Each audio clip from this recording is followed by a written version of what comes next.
Nearly 2 million people around the world play the Football Manager franchise on their personal computers, hoping a multi-millionaire invests in the club and lifts them to unprecedented heights. What if this happened in real life?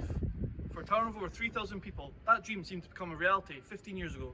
This is the story of Gretna Football Club.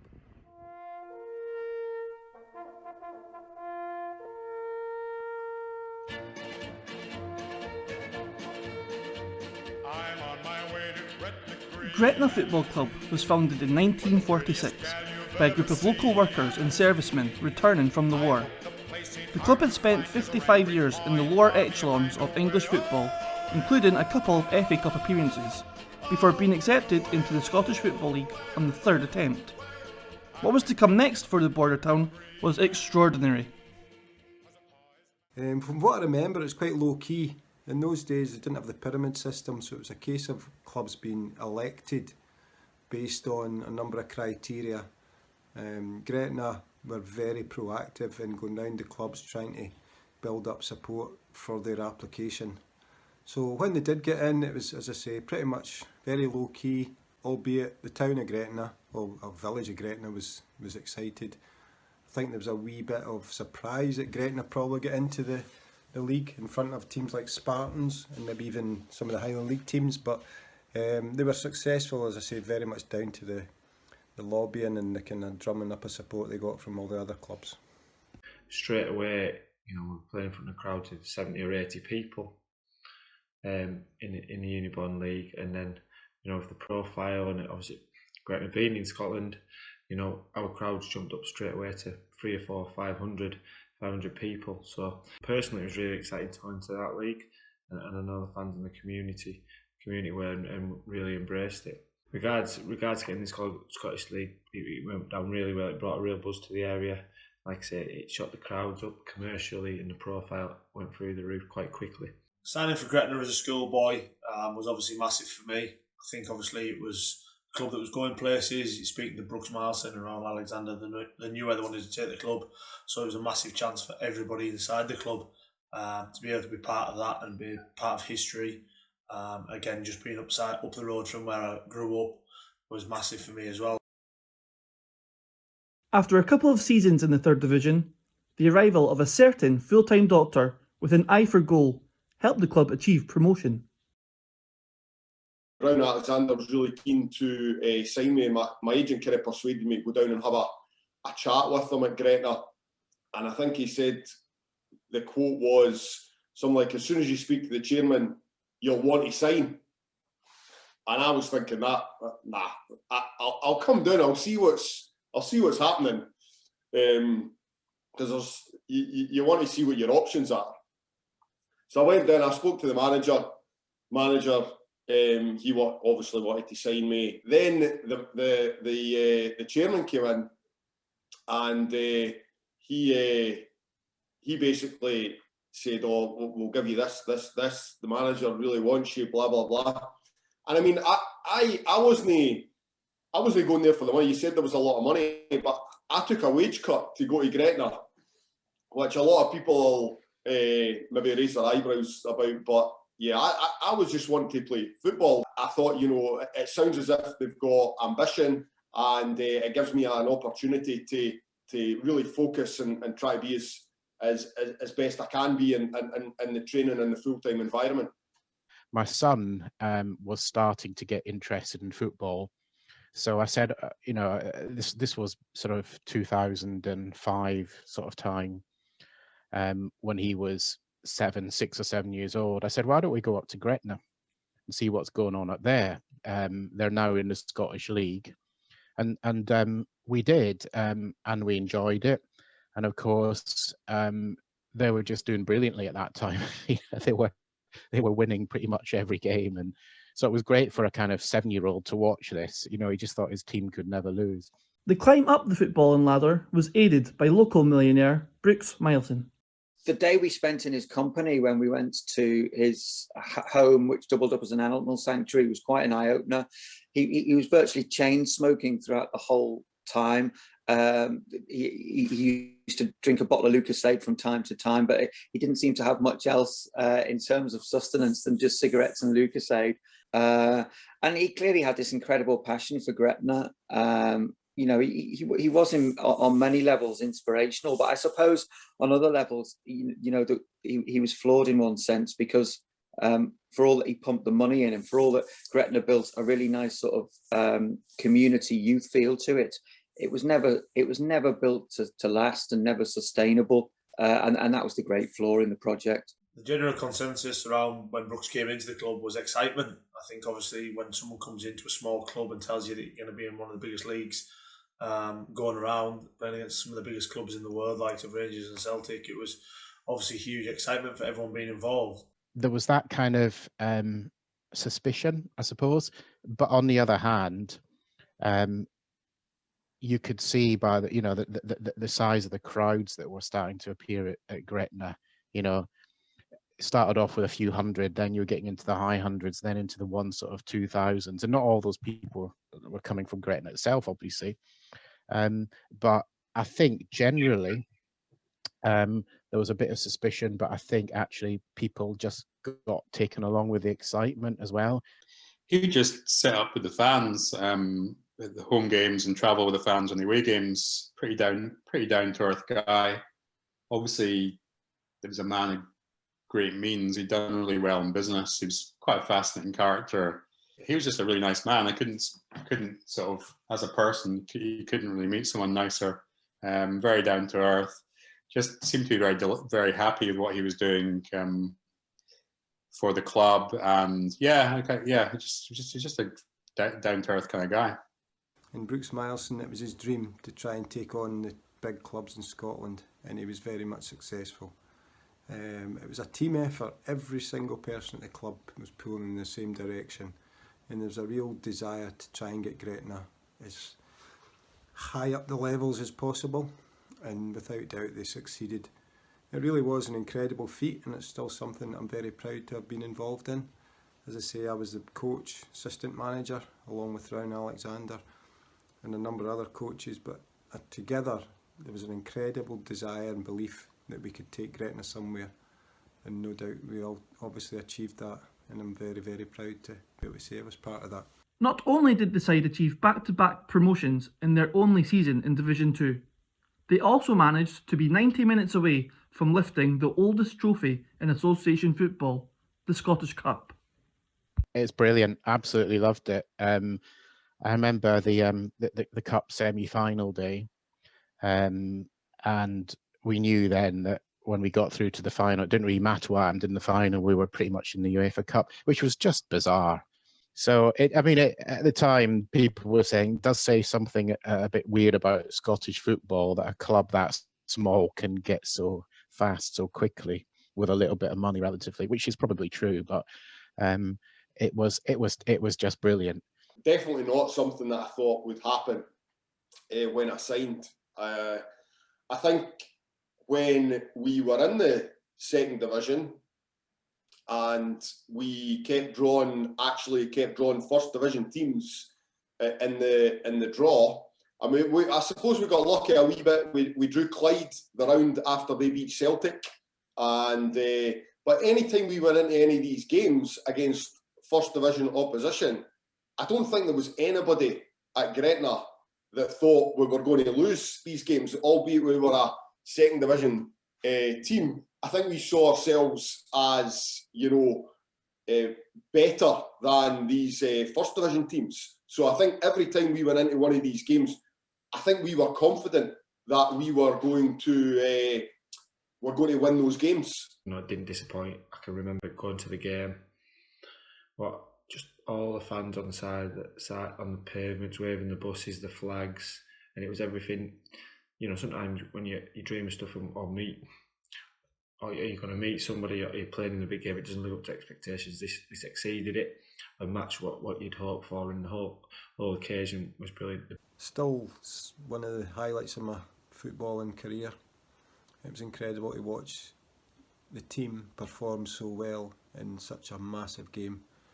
And I think, if the truth be told, we probably should have won it before we went to penalties. However, when we got to penalties, it was a lottery, and unfortunately we missed two, and Hearts went on to win the cup. But it was the feeling of disappointment soon left us with the respect and the attention that the team got on the back of the performance. Even the Hearts fans gave the team a standing ovation, and I've never seen that before at a Scottish Cup final.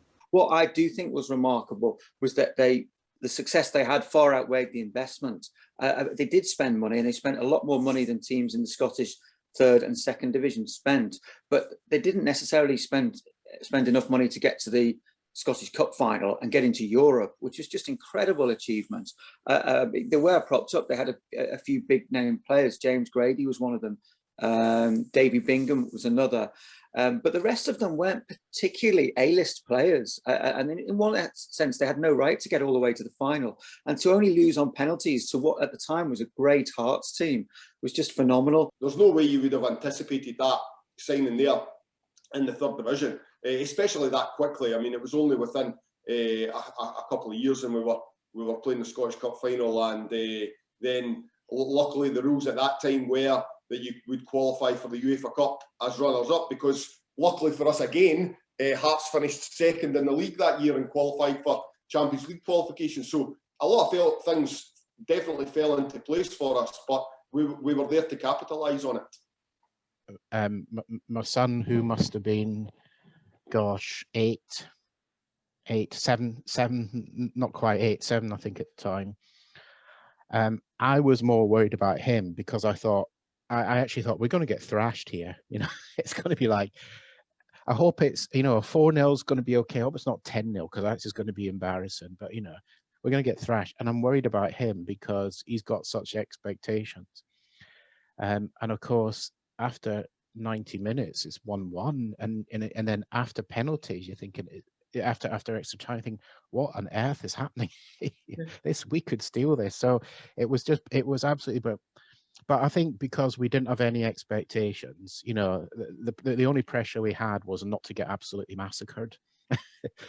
So getting to 1-1, we were celebrating. He was celebrating. He was jumping up and down.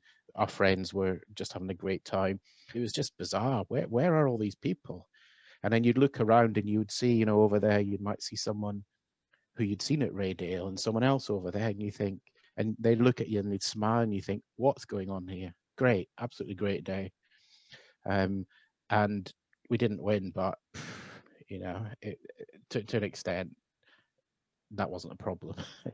Being able to experience that firsthand and being inside the dressing room and things like that, it was massive and huge for someone's appetite. You wanted to be in part of them big days.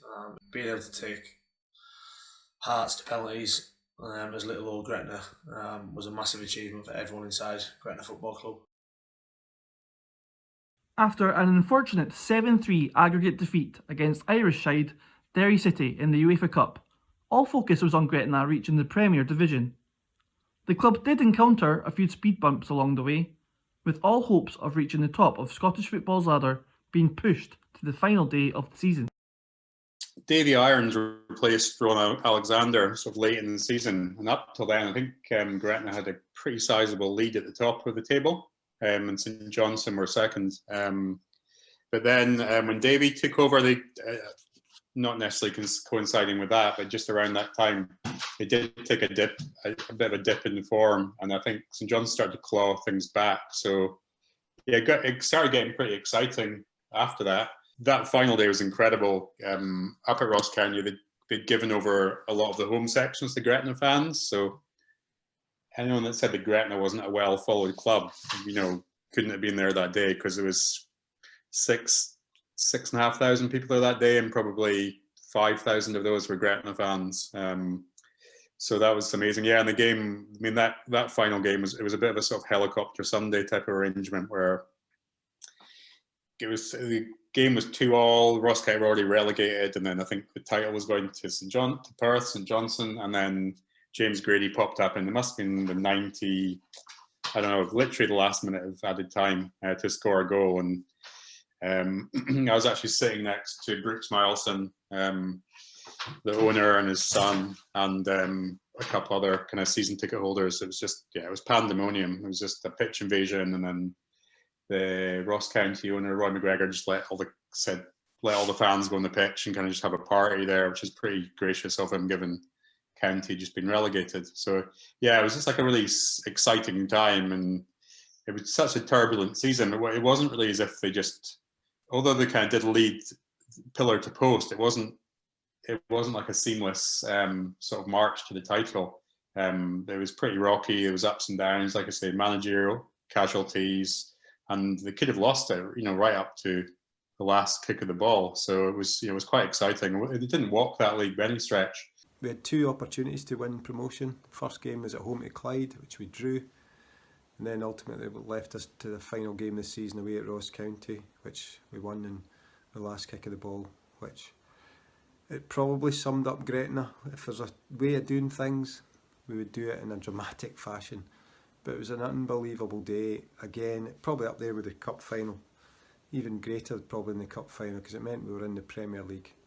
And again, the credit down goes to all the players that were involved in the staff at that time. It was absolutely unbelievable.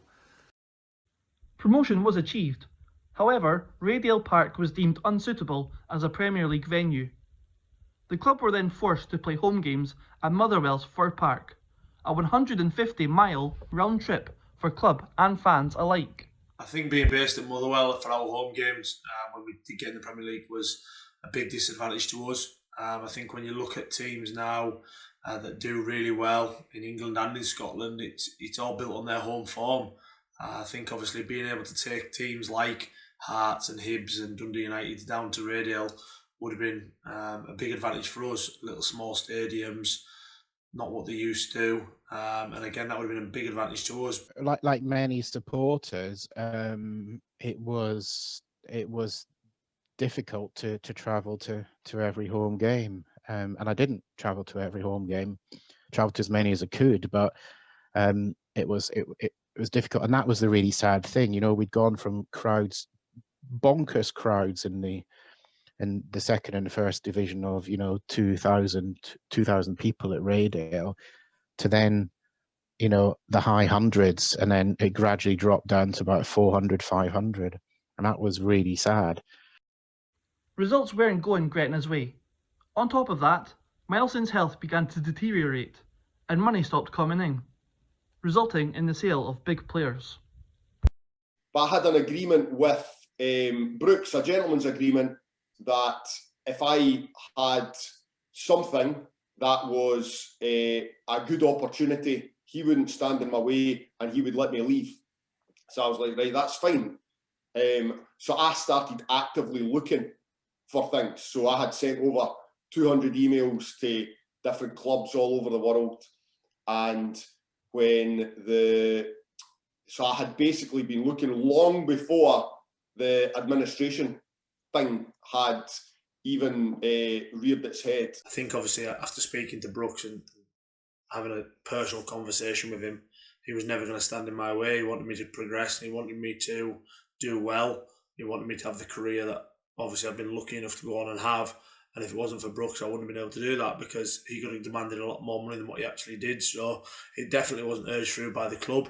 It wasn't sort of something that I pursued openly, but it was an opportunity and a chance for me to go and progress my own personal career. I suppose it came to the time, and I had arranged this move, so the team wanted to sign me in America, and I did feel a bit guilty at deserting my teammates, and really that was it. It was a loyalty to my teammates rather than anything else. However, we hadn't been paid for a week or two, so I had this offer that it's your livelihood. You need to pay a mortgage and all the rest of it. So I took the personal decision that, well, there's no way I'm giving up this opportunity. With no relevant income, the club were forced into administration. The dream seemed to be over. When the money was pulled out by Brooks as his health failed, then the whole thing fell like a sort of pack of cards in a way. It was artificially propped up, and it hadn't become self-sufficient, and the money wasn't there. And there were lots of little sideshows and subplots which made it quite dramatic. Not only did Brooks pull his money out when he fell ill. But there was trouble with the management. Rowan Alexander, the manager who'd been so successful, ended up in dispute with the club, and it really turned sour quite quickly. So it was a fairly unique story. We did well to manage to get to the end of the season, because there'd been talk about us going bust for a long time during the season. I think the league helped out financially to to keep the competitiveness of the league going and not mess it up, because we were so far into the season. So there was help from all sides to try to get there. There wasn't loads of help to make sure we could continue. There was help so we could finish the league. So I think we've been pretty close a few times. I can remember, some Fridays, day before games, we thought that was it, and lads were saying goodbye to each other, taking stuff from the club, the personal belongings, whatever, and then we kind of sat at the club, because we trained at Raydale. We sat in where we ate or kind of congregated, waiting to see if we had a game the next day. Were we going to the game, or was that it? And calls would come through from the league or the solicitors or whatever to say, yeah, continue. Yeah, so we got through to the end of the league, but it wasn't how we'd wanted. And personally, everyone's worried because you don't know where you're at. A lot of people had lost their jobs, but the players kept their jobs to the end. A lot of people lost theirs before. So the cook, lots of people that have been with us through the journey had sadly lost their jobs. So there was obviously lots of meetings about that, players included, staff included. I remember after the last game of the season, we had a meeting at a hotel in Gretna, kind of, liquidating it really, and that was where we were at legally, or where we were at with government, etc. Which was disappointing. It was sad how it ended, and some people were really disappointed and upset. And personally, obviously, I was disappointed, because you become so far so quickly, built up a fan base, achieved so many things, and for it to just go so quickly was disappointing. My final day as manager of Gretna probably meant having to come to the idea or realisation that Gretna was going to go bust. I'd been aware for a number of weeks that the club was struggling. We had a lot of cutbacks, a lot of things had to change. Try to get players off the wage bill, try to reduce that dramatically and very quickly, and albeit trying to compete in the Premier League. So I think probably from just before Christmas time, I realised this is serious and things possibly weren't going to last. I spent my time trying to encourage players to move when they had the opportunity. We had a few players get a chance to move on. I encouraged them to do that, but at the same time trying to replace them with just young kids basically who didn't cost much. So it was a very difficult period of time. It was a very sad time. I'd spent a big part of 8 years there at the club. I'd been there from the first kick of the ball, and I did feel a bit guilty leaving, but I had my family to think about, and I had to basically secure some form of employment. I was lucky enough to get the job at Morton, but it meant leaving Gretna probably just a week before they went into administration. The club saw the season out, but by that time they knew the end was near. So it was a sad time, very sad time, and very difficult for everybody involved. People lost their jobs, lost their income. Paul, that's who you really felt sorry for. You still feel like now, really, because we built up a fantastic supporter base in a short space of time. I think going back, to my first point, we were 70, 80 people. We were getting at Raydale Park in the Unibond, and within 2-3 years we got, I don't know the exact figures, we're averaging 1,500 for a village that size. Shows good support. And if we've been in the SPL playing at home, we would have filled out every week, and the fan base was growing. We were really good links. The community project was fantastic, and we got some really Gretna supporters that were really involved in the club. And Mileson's passing may have prompted debate over the running of the club, but there was no doubt that the town loved that period of time. I mean, I think what happened with Gretna was an amazing story. The community certainly at the time were loving it. it was a brilliant time to be involved in the community and Gretna and all the rest of it. And Brooks was good in the way that, you know, he brought in some of his own people, but people in the community got jobs, and they kept the old chairman, Ron McGregor, and his wife as secretary, so they were still involved. So there was still, he kept part of the old guard as he took it forward. So I suppose that kept the community engaged in things as well. And you know, if you're winning every week, you know, nice things are happening. You're getting to Scottish Cup finals. You're winning leagues. You know, you're going to the UEFA. You're in the UEFA Cup. Like, I mean, the community are going. That's great for the community. The relationship between the club and the community was strong. I think obviously we'd had a really close-knit group that were quite happy going out into schools and doing fun camps and sessions for anybody around the local area. So again, it was the community and the club were working together, which is a massive, massive thing for any club, because you have to be successful, you have to have the community on side. And I think obviously that was something we did have. We were always based around Gretna and Annan, so we were seen in and around the area. Even when we went up to Motherwell, we were still in and around Gretna a lot. So the community and the club always had a very strong relationship. And it's a real shame because we'd had, you know, it put Gretna on the map, as people would say. Yeah, and people were proud, the community were proud, and to have it taken away so quick, yeah, it's like a roller coaster. We went so high so quick and crashed down so quick as well. So that was disappointing. And you know, you still see people now and they're still disappointed about it. But it was a fantastic journey, fantastic experience. Personally, brilliant, fantastic times for me. Like I say, gave me a career, and I still have the, you know, down in the office, I still have some pictures of cup final, which I've spoke about. You know, the promotion at Ross County, which was an unbelievable day, and you know how we got promoted. It's, you know, it's like a fairy tale, really.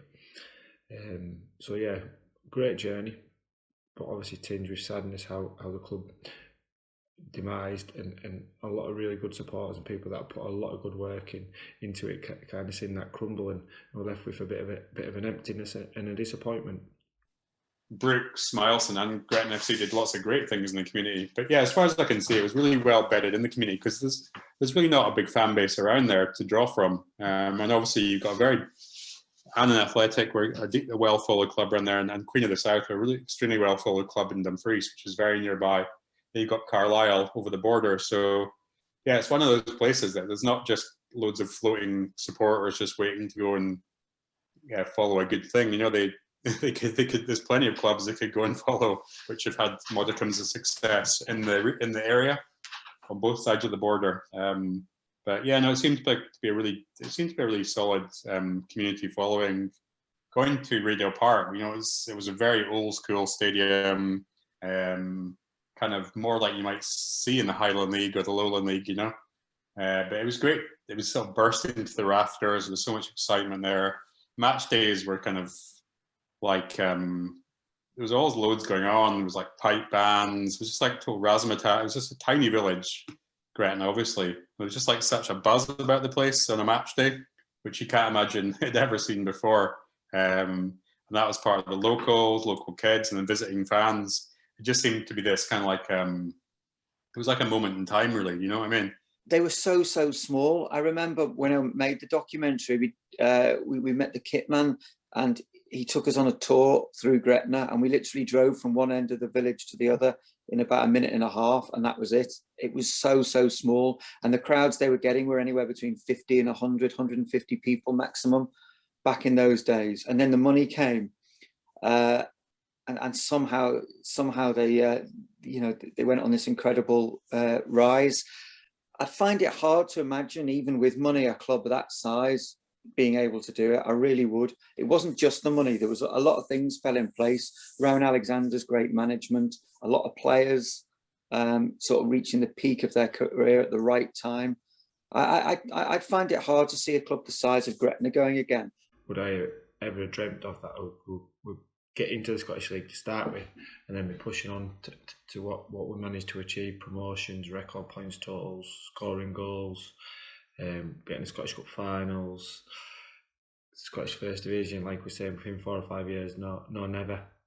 Even 2 years into it, probably not.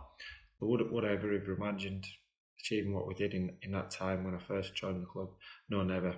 And that's one thing I'll be very grateful for to the club, and Brooks and Rowan and Davey and everybody that worked at the club, because without that opportunity, personally, I probably wouldn't have a professional career. It gave me an opportunity to foot back in the door and to achieve really good things. And personally, I'm really proud of my achievements.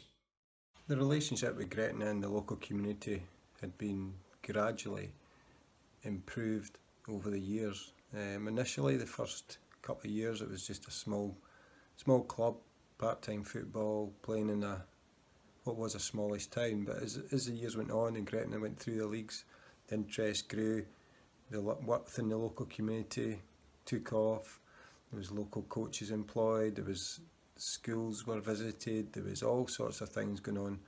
And Brooks Milson made sure that he puts a lot back into the local community, not just in Gretna but throughout Dumfries and Galloway. It was an incredible achievement doing what he did. I mean, he funded it all himself, didn't take money, he did free coaching sessions, he'd let people into games for nothing, he would give donations to fan groups of other clubs, and he really gave so much to not just Gretna but to Scottish football in the short space of time he was involved. I'm living the dream I always wanted. It doesn't get any better than this.